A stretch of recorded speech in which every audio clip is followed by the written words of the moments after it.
أعوذ بالله من الشيطان الرجيم بسم الله الرحمن الرحيم رب اشرح لي صدري ويسر لي أمري واحلل عقدة من لساني يفقهوا قولي واجعل لي وزيرا من أهلي يا رب زدني علما يا رب زدني علما يا رب زدني علما السلام علیکم ورحمۃ اللہ وبرکاتہ۔ آپ کیسے ہیں؟ آپ خیریت سے ہوں گے؟ اللہ تعالیٰ آپ کو خیریت سے رکھے، زندگی کی نعمتوں کو انجوائے کریں، لیکن اللہ تعالیٰ کی حدود میں رہ کے۔ اللہ تعالیٰ آپ کو قرآن پاک کا علم دے، اللہ تعالیٰ ہمیں دین کا علم دے۔ دین ہمارا بہت آسان ہے، لیکن آج کل کے لوگوں نے اسے بہت مشکل بنا دیا ہے۔ قرآن پاک کو پڑھیے، عمل کیجیے، دین آسان ہوتا جائے گا۔ آئیے پچھلے لیسن کو دیکھتے ہیں۔ ہم نے دیکھا جو شخص زندگی میں آخرت سنوارنے کی کوشش کرتا ہے، اللہ اس کی کوشش کو قبول کریں گے۔ کوشش کرنی ہے بچے، صرف کوشش کرنی ہے، رزلٹ اللہ کے بھی چھوڑ دینا ہے۔ اور اللہ تعالیٰ ہر انسان کو ہر نعمت سے نوازتے ہیں، چاہے وہ کسی مذہب سے ہو، کافر ہو یا مسلمان۔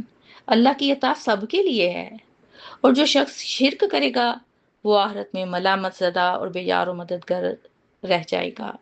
آج ہم پڑھیں گے سورہ بنی اسرائیل کی آیت نمبر 23۔ وَقَضَىٰ رَبُّكَ، اور فیصلہ کر دیا آپ کے رب نے، اللہ تعبدوا، کہ نہ عبادت کرو تم، الا ایاہ، مگر صرف اسی کی۔ کس کی؟ اللہ تعالیٰ کی۔ وبالوالدین احسانا، اور والدین کے ساتھ نیکی کرنے کا حکم دیا ہے۔ اما یبلغن، اگر واقعی وہ پہنچ جائیں، عندک الکبر، تیرے پاس بڑھاپے کو، احدہما، ان دونوں میں سے ایک، او کلاہما، یا دونوں، فلا تقل، تو مت کہہ، لہما افن، ان دونوں میں سے اف بھی، یعنی کہ کسی کو اف تک نہ کہو، ولا تنہرہما، اور مت ڈانٹ ان دونوں کو، وقل لہما، اور کہہ ان دونوں سے، قولن کریما، نرم بات۔ ٹاپک بڑا سینسٹیو سا ہے۔ اللہ سبحانہ وتعالیٰ اس آیت میں اپنا فیصلہ سنا رہے ہیں، طے شدہ حقیقت پر مبنی، کوئی درمیان والی راہ نہیں، بس حکم ہے اللہ تعالیٰ کی طرف سے۔ کیا حکم ہے؟ کہ تم لوگ عبادت نہ کرو کسی کی مگر سوائے اللہ کے۔ اللہ تعالیٰ نے یہ حکم کیوں دیا؟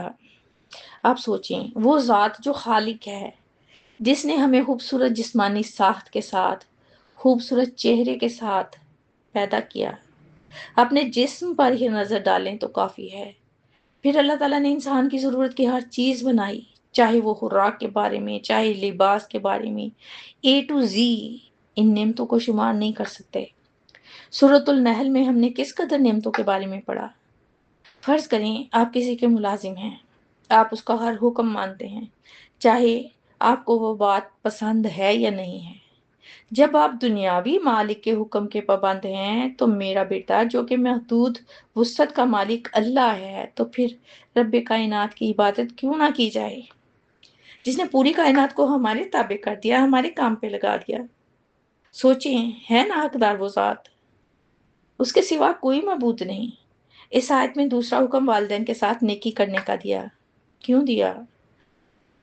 اور پھر اپنی عبادت کے بعد ہی دوسرا حکم کیوں ہے یہ اس بات کی دلیل ہے کہ اسلام میں والدین کا مقام انتہائی بلند ہے۔ ہم اس دنیا میں جو وجود رکھتے ہیں نا، وہ ہمارے والدین کی وجہ سے ہے، جبکہ حقیقی خالق اللہ تعالیٰ ہیں۔ دیکھیں، والدین کے ساتھ احسان صرف مالی مدد کا نام نہیں ہے کہ مال سے مدد کر دیں گے تو جی بڑا احسان کر دیا ہم نے، بلکہ ادب، احترام، خدمت، نرم گفتگو، صبر اور محبت سب اس میں شامل ہے۔ خاص طور پر والدین کے بڑھاپے کا ذکر کیا گیا، اس لیے کہ انہوں نے اپنی جوانی آپ کی خاطر گزار دی، آپ کے مستقبل کے لیے، آپ کی کامیابی کے لیے۔ انہوں نے دن رات محنت کی، انہوں نے دن دیکھا نہ رات، سب داؤ پہ لگا دیا، حتیٰ کہ صحت بھی۔ آپ جوان اور توانا ہو گئے اور وہ کمزور اور ناتواں، اور یہ وہ عمر ہے جب وہ حساس اور چڑچڑے ہو جاتے ہیں۔ دیکھیں، جیسے والدین اولاد کی کمزوری برداشت کرتے ہیں نا، اسی طرح اولاد پر لازم ہے کہ وہ بڑھاپے میں والدین کی کمزوریوں پر صبر کرے۔ اف عربی زبان میں معمولی سے ناگواری کے اظہار کے لیے بولا جاتا ہے، جیسے ماتھے پہ شکن ڈال لینا، جیسے جھٹکا سا دینا۔